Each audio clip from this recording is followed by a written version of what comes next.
Hey, I'm making you this quick video about ANOVA. So really what we're doing with ANOVA is I've got different groups and I want to see if their averages are similar or if they're different.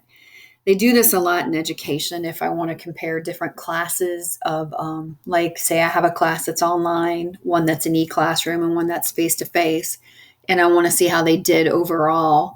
I may look at the average final GPA of the students between the classes, and this is how I compare them. All right. So this first problem says, suppose there's a group interested in determining whether, hold on, I'm going to copy it to a Word doc to make our lives easier in determining which teenagers obtain their driver's license at approximately the same average age across the country. Because the driving age differs from state to state, but they just want to know if there's averages based on the different regions. So, oops, this should say 4. Sorry about that. Okay.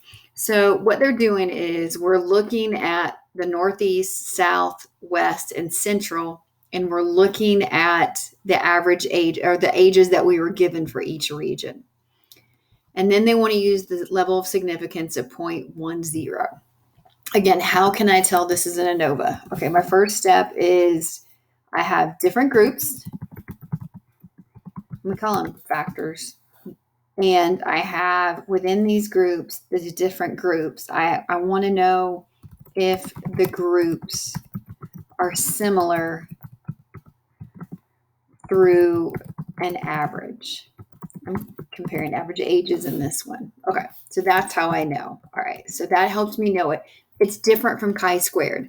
Chi-squared is I have categories of things like colors. I always use eyes colors.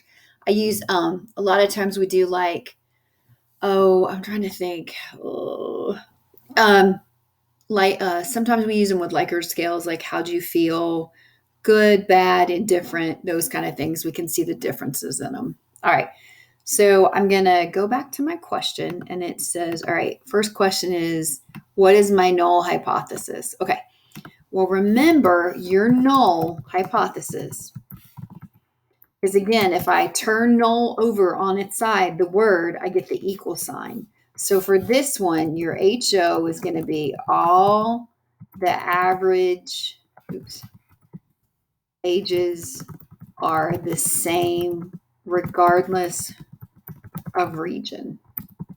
Okay. Another way I can write that, I do it this way too. Hold on, let me show you.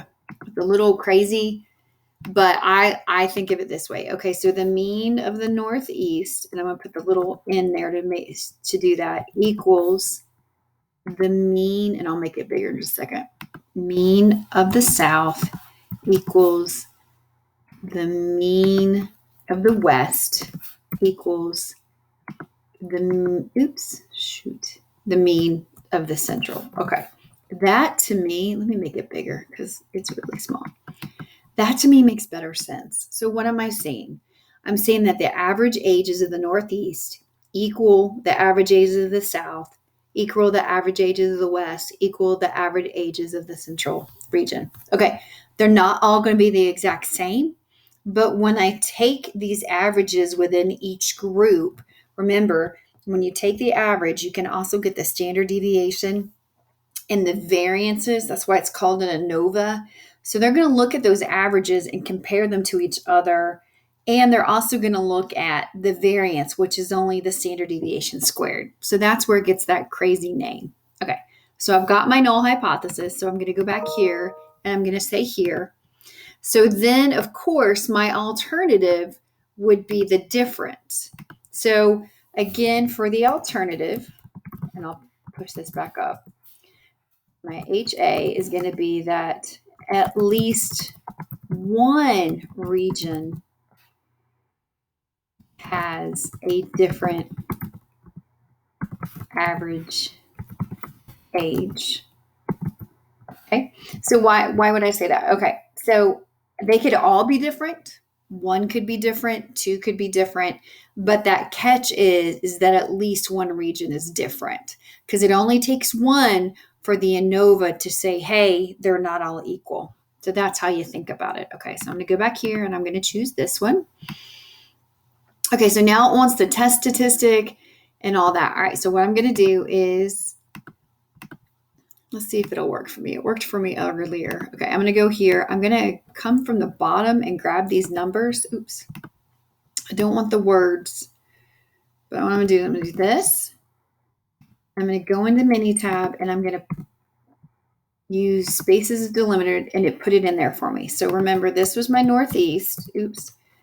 Let me make sure I got this right. Southwest and central. Okay, so south, west, and central. Okay, I've got everybody lined up. I'm going to bring this up so we can see a little bit more. Okay, so here we go. I'm going to go to stat. I'm going to go to ANOVA, and I'm going to go one way. We're only doing one way. So my responses, I'm going to put, let's do this. We got to do that. We have the raw, that they're in each thing. So I'm going to do C1, C2, C3, and C4. Okay. And then I hit OK. And look what it did for me. It did everything. And this is the great thing. Okay. So look here. It already told me my null hypothesis again. It said all means are equal. The alternative hypothesis is not all means are equal. So I've got my factor levels. So then I've got my analysis of variance table, which tells me how many groups I had, the errors between them, but we're not going to worry about it for this. This is where you're going to really worry about.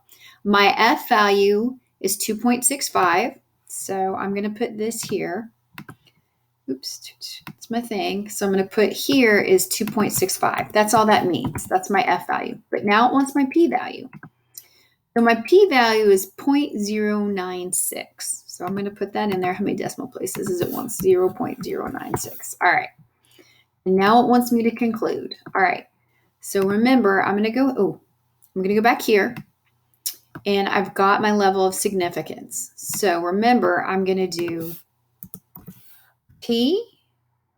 P-value compared to my level of significance. Okay, so my p-value, let me get on here, was 0.096, and my level of significance was 0.10. All right, sometimes it's hard to see, so all I'm going to do is add another 0 behind that, so now I can compare 96 to 100. So this is less than that.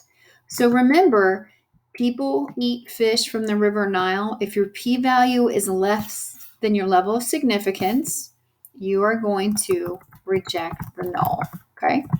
So remember, you got that table I sent you. So just remember, if my p-value is less than my level of significance, I reject my null. So what does that mean? So that means that this is incorrect assumption. And I'm going to say that this, right here, come on, quick, is the correct assumption.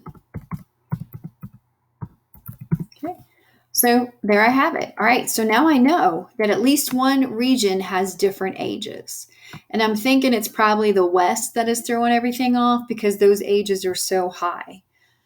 What ANOVA doesn't do is it doesn't tell you specifically where the differences are. You have to do another test. It's called a Tukey's test, but you won't do it in this class. That's for later classes if you ever take more stats classes. Okay, so I'm going to go back to my thing. I'm going to do reject the null. Okay, so then I'm going to come down here. And remember, because I went here and I said this is my correct assumption, all I really need to look for is going back in here and go, oh, at the 0.10 level of significance, at least one mean age for teenagers for obtaining driver's license is different. So that's all I do. I put that in there. So that's the one I finished. Okay, I'm going to stop this video because that was one, and then I'll go ahead and make the other one.